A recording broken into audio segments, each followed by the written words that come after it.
ओम शांति। अपनी स्थिति को एक रस कैसे बनाएं?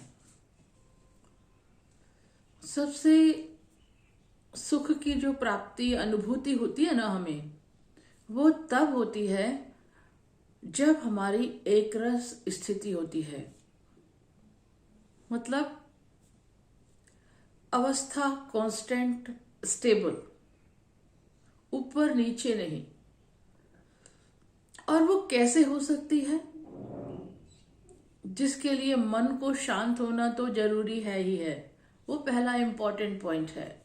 और दूसरी बात, जब हम अपनी दुनिया में इतने संबंध बनाते हैं तो हमें किसी संबंध से कोई प्राप्ति होती है, किसी संबंध से कोई प्राप्ति होती है, तो हर जगह से कुछ कुछ प्राप्ति होती है। इसीलिए हम उन रिलेशंस को क्या करते हैं, मेंटेन करने की कोशिश करते हैं, अच्छा बनाने की कोशिश करते हैं। लेकिन वो प्राप्ति भी हमें अल्पकाल की प्राप्ति होती है। तो हमारे मन में अप एंड डाउन्स आते हैं। किसी से हम किसी काम के लिए गए,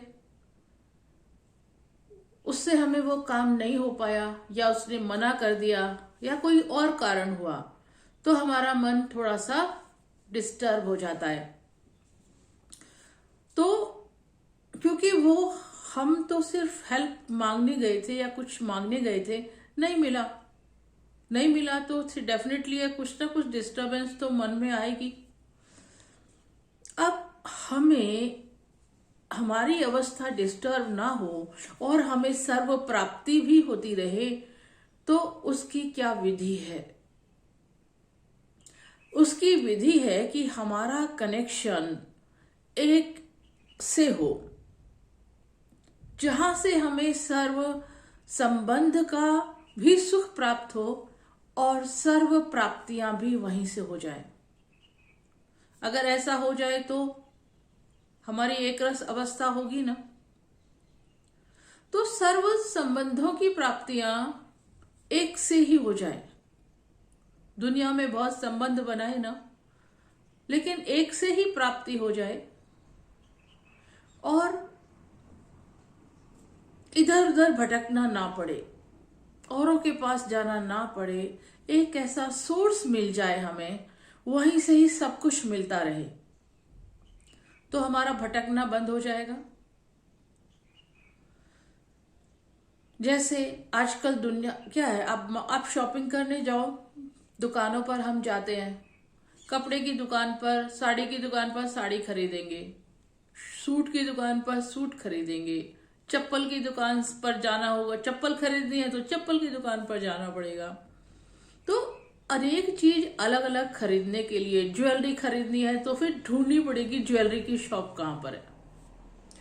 तो हर एक की अलग अलग शॉप है, तो हमें अलग अलग शॉप पर जाना पड़ेगा। परंतु एक से ही हमें सब चीज मिल जाए, वो कहां? अब उस दुनिया में क्या बन गए, मॉल बन गए हैं। मॉल बने ना, तो जब हम मॉल नहीं थे तो हम कितनी दुकानों पर जाते थे, खरीदारी करते थे, दुकानें बदलते थे, किसी का रेट हाई है, किसी का कम है, तो कितना हमें भाग दौड़ करनी पड़ती थी। अब यहां पर देखिए, अब मॉल बन गए हैं, तो मॉल बनने से कितना आसान हो गया ना। एक ही मॉल में हम घुस जाते हैं और उसी में ही हर प्रकार की शॉप, हमें मैक्सिमम सभी कुछ मिल जाता है, तो वहां से हम ले आते हैं। बिग बाजार बने हैं, मॉल बने हैं, इसमें क्या है, हमें बहुत ज्यादा इतना मार्केट में, इस मार्केट में, उस मार्केट में भटकना नहीं पड़ता। तो सहज हो गया, एक मॉल में घुस जाओ और उस मॉल से सारी शॉपिंग करके ले आओ, तो इजी हो गया। एक से ही सारी प्राप्ति, तो भटकना भी बंद। मन से ही घर से निकलते हैं, वहां जाना है, वहां से ये चीजें खरीद करके आ जाएंगे, तो सहज हो गया। ऐसे ही संबंधों की प्राप्ति भी हमें हो, सर्व संबंधों की प्राप्ति हो। अभी तो हमें हर तरह के संबंध निभाने पड़ते हैं, लेकिन सर्व संबंधों की प्राप्ति भी हमें एक से हो जाए तो कितना अच्छा होगा। होगा नहीं होगा। इसलिए और सर्व प्राप्तियां जो हमें जीवन में चाहिए वो भी हो जाए। तो यही दो चीजें तो चाहिए होता है, संबंधों का सुख मिले, सुख मिले। संबंधों में कई बार सुख भी होता है तो दुख भी होता है आजकल के टाइम में। लेकिन हम सभी क्या चाहते हैं? सर्व संबंधों का सुख हमें मिले। सुख की ही चाहना रहती है, शांति की ही चाहना रहती है, जिसके लिए हम पूरी जिंदगी प्रयत्न करते हैं, मेहनत करते हैं सुख भोगने के लिए। यही चाहिए ना, सुख और शांति। तो अगर एक से ही सब कुछ मिल जाए तो ये सबसे सहज विधि है। तो कौन है ऐसा सोर्स जिससे हम सब कुछ प्राप्त कर सकते हैं? तो वो परमात्मा ही एक सोर्स है, वो एक जरिया है, वही कॉम्पिटेंट है, वही सर्वशक्तिवान है, जो हमारी सर्व कामनाएं, मनोकामनाएं हर तरह की, हर प्रकार की पूरी कर सकता है और सबकी कर सकता है। ऐसा नहीं कुछ की कर सकता है, कुछ की नहीं, सबकी कर सकता है। और जो हमें सब कुछ समान देता है, प्यार भी समान देता है, सुख भी समान देता है, आनंद भी समान देता है, धन भी समान देता है और सर्व प्राप्ति सबके लिए। कोई ईर्ष्या, द्वेष या कंपैरिजन नहीं, इसको ज्यादा देना है, इसको थोड़ा देना है। परमात्मा के दरबार में ऐसे होता है क्या? नहीं होता ना। तो कौन है? सिर्फ उसके अलावा हमें हर जगह कुछ ना कुछ ऊपर नीचे सहन करना पड़ता है, झेलना पड़ता है, तो हम दुख हो जाते हैं, दुखी हो जाते हैं। तो एक रस अवस्था बनाने के लिए सदा सुखी की अवस्था रहे, शांति बनी रहे, कांस्टेंट खुशी बनी रहे, आनंद बना रहे, तो सदा काल के लिए। तो क्या कहां से? एक से ही सब कुछ मिल जाए तो यही संभव है। तो उस भगवान को ही, उस परमात्मा को ही, वही सक्षम है, वही सर्वशक्तिवान है, वही दाता है जो सबको देता है और वही सबको बराबर देता है।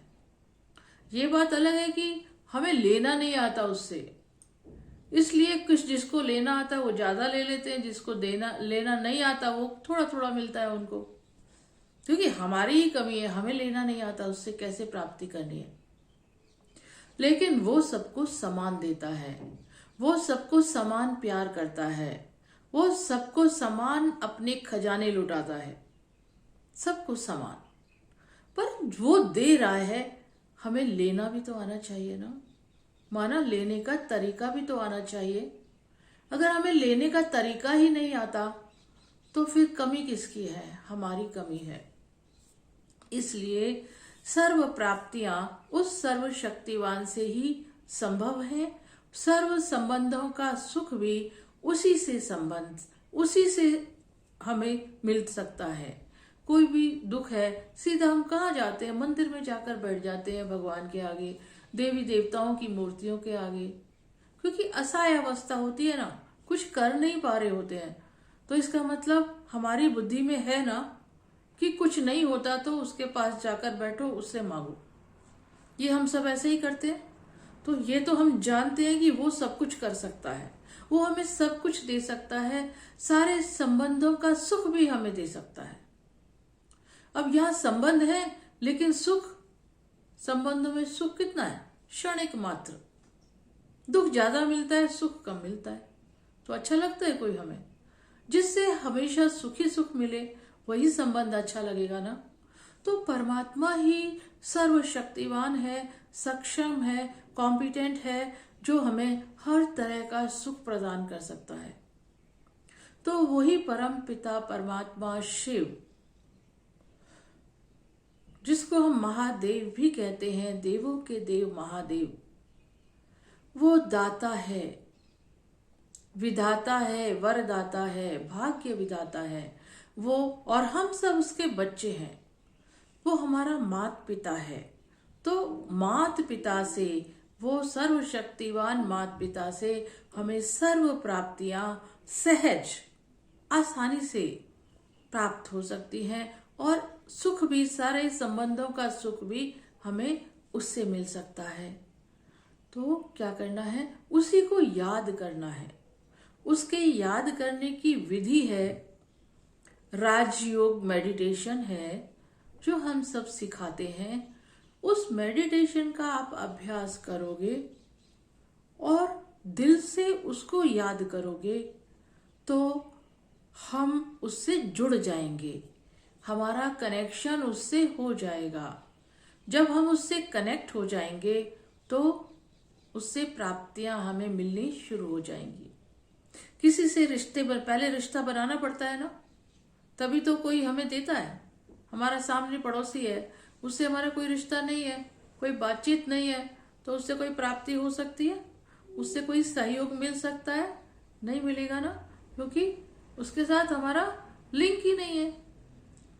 तो ऐसे ही परमात्मा से भी, जो हमारा है पिता, लेकिन हमारा लिंक टूटा हुआ है, हमें अपना लिंक जोड़ना है, रिश्ता जोड़ना है, संबंध जो टूट गया है उसको जोड़ना है। जैसे ही हमारा संबंध जुड़ जाएगा, और वो जुड़ेगा कैसे, उसकी एक विधि है, प्रॉपर विधि है, वो राजयोग मेडिटेशन। हम ब्रह्मा कुमारीज में राजयोग मेडिटेशन सिखाते हैं। उस मेडिटेशन से हमें सारे स्टेप बताए जाते हैं, उन स्टेप्स को हम फॉलो करते हैं। परमात्मा क्या है? वो निराकार ज्योति बिंदु लाइट है, उसका स्वरूप ही नहीं पता हमें। वो निराकार है, पॉइंट ऑफ लाइट है, और हम भी आत्माएं हैं। हम सब इस मनुष्य सृष्टि पर आत्माएं हैं और इस शरीर में विराजमान हैं। तो जब मुझ आत्मा जो यहाँ रहती है मस्तक के बीच में अंदर, उसका कनेक्शन उस पॉइंट ऑफ लाइट सर्वशक्तिवान से हो जाता है, तो उसकी, क्योंकि वो सर्वशक्तिवान है, उसके पास ही is at a higher potential, और हम शक्ति हमारे अंदर कम है। तो जब हम उसको, अपने को उससे जोड़ेंगे, तो उसकी शक्तियां हमारे आत्मा में आने लगेंगी, मुझ आत्मा में वो शक्तियां आने लगेंगी, और मैं आत्मा चार्ज होने लगूंगी, शक्तिशाली बनने लगूंगी। और जब मैं शक्तिशाली बनूंगी और उससे कनेक्शन जुड़ेगा, तो उससे सर्व संबंध का सुख भी, और सर्व प्राप्तियां, सर्व गुण, सर्व शक्तियां उससे अनुभव होने लगेंगी। तो इसके लिए विधि है राजयोग मेडिटेशन। उसका अभ्यास हम करेंगे। आत्मा रूप में अपने को यहाँ पे स्थित देखना है, पॉइंट ऑफ लाइट, चमकता हुआ सितारा। मैं आत्मा चमकता हुआ सितारा हूँ, और यहाँ भ्रकुटी के मध्य अंदर विराजमान हूँ। मैं अविनाशी आत्मा हूँ, और जब मैं अविनाशी आत्मा अपने उस अविनाशी पिता, परम पिता, पॉइंट ऑफ लाइट, सर्वशक्तिवान से जुड़ जाती है, मेरी तार उससे कनेक्शन जुड़ जाता है, तो उसकी शक्तियां मेरे अंदर फ्लो करने लगती हैं, आने लगती हैं, स्वतः आने लगती हैं। सिर्फ उसको याद करना है। जैसे घर में एक माँ अपने बच्चे को याद करती है, हम अपनी माँ को याद करते हैं, या हम अपने भाई को याद करते हैं। किसी को भी तो एकदम याद आती है ना, एकदम तुरंत याद, कनेक्शन जुड़ जाता है। ऐसे ही उसको याद करने से उसके स्वरूप को याद करना है, जैसा वो है उसी स्वरूप में उसको हम याद करेंगे। अपने को आत्मा समझकर उसको याद करेंगे, तो उससे हमारा कनेक्शन जुट जाएगा, और उसके सर्व संबंधों का रस और सर्व प्राप्तियां, सर्व गुण, सर्व शक्तियां हमारे अंदर आने लगेंगी, और मैं आत्मा शक्तिशाली बन जाऊंगी। ये है फ्लो ऑफ एनर्जी, क्योंकि परमात्मा सोर्स ऑफ एनर्जी है। He is at a higher potential, और मैं लोअर पोटेंशियल पर हूँ, लो एनर्जी पर हूँ। तो हायर एनर्जी से एनर्जी लो की तरफ फ्लो करती है, तो परमात्मा की शक्तियां मुझ आत्मा में आने लगेंगी, और मैं आत्मा शक्तिशाली महसूस करूंगी। और सर्व संबंध का सुख की अनुभूति भी मुझे होगी और सर्व गुण और शक्तियां मुझ में आने लगेंगी। तो ये है राजयोग मेडिटेशन का अभ्यास। और एक से ही कनेक्शन जोड़ेंगे तो हमारी अवस्था एक रस रहेगी, भटकना बंद हो जाएगा। जब एक से ही सब कुछ मिलता है तो हम इधर उधर क्यों जाएंगे। तो इसके लिए इस राजयोग मेडिटेशन का अभ्यास करेंगे, सीखेंगे। तो ये हम सभी फ्री में सिखाते हैं, टीवी पर भी आता है, सेंटर पर भी हम सब सिखाते हैं। इसको सीखेंगे तो इससे हम परमात्मा को याद कर सकते हैं और सर्व संबंधों का सुख और सर्व प्राप्तियां उससे सहज ही, सिर्फ सीधा सिंपल उसको याद करने से ही सर्व प्राप्तियां कर सकते हैं, जिससे हमारी खुशी स्थायी हो जाएगी, हमारा चित्त शांत रहेगा और हमारी अवस्था भी एक रस बन जाएगी। ओम शांति।